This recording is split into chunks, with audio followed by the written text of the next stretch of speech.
Hey, what's up everybody? It's Sean. I wanted to give a summary of last night's lesson. A lot of you weren't there, and that's fine because I know a lot's going on. We got school, hurricanes, COVID, a lot's happening. But I wanted to give everyone an opportunity to be on the same page and let you know that I miss you, I miss hanging out with you, and that I hope you can come next week. This week we're starting a new series called Family Matters, and it's about how can we make faith and family work together, because sometimes it doesn't feel like it mixes well. And so we use a passage of scripture this week from John chapter 13. Jesus is only hours away from being betrayed and eventually crucified, and he is having his last meal with his disciples. And think about his disciples like his family, right? So he's been spending a lot of time with this group of people for like 3 years. This is his family, and he's spending this last meal with them, and he's the only one who knows. And in the middle of their meal, Jesus gets up, takes off his outer clothes, he puts a towel around his waist, and he begins to wash their feet. And the disciples don't know how to react to this because he's the leader, he's the one in charge, and he's washing their feet. That was weird. And in verse 15, Jesus says, "I have given you an example to follow.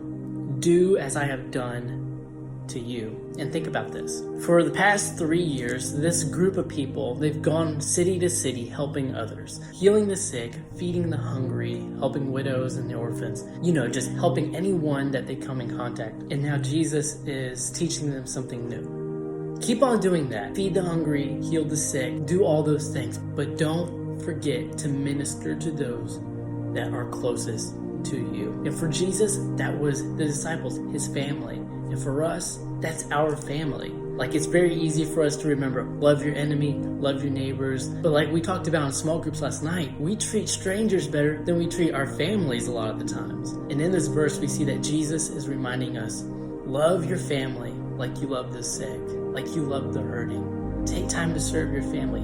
Have grace and patience with your family. And it's hard, it's complicated. Even Jesus had times whenever he looked at his disciples, he's like, oh gosh, like how much longer do I have to put up with this? But despite all that, verse 1 actually tells us that Jesus loved them to the very end. And that's what Jesus wants us to do in our families. No matter how annoying it may get, frustrating, no matter how tough it may get, the best way to put our faith into action in our family is by loving them. And like loving them in real ways, like, hey mom, I made you breakfast, or hey, I took the trash out. So anyways, this week, find a way to love your parents and your siblings in a way that Jesus would love them. I will see y'all next time. See you next week. Peace.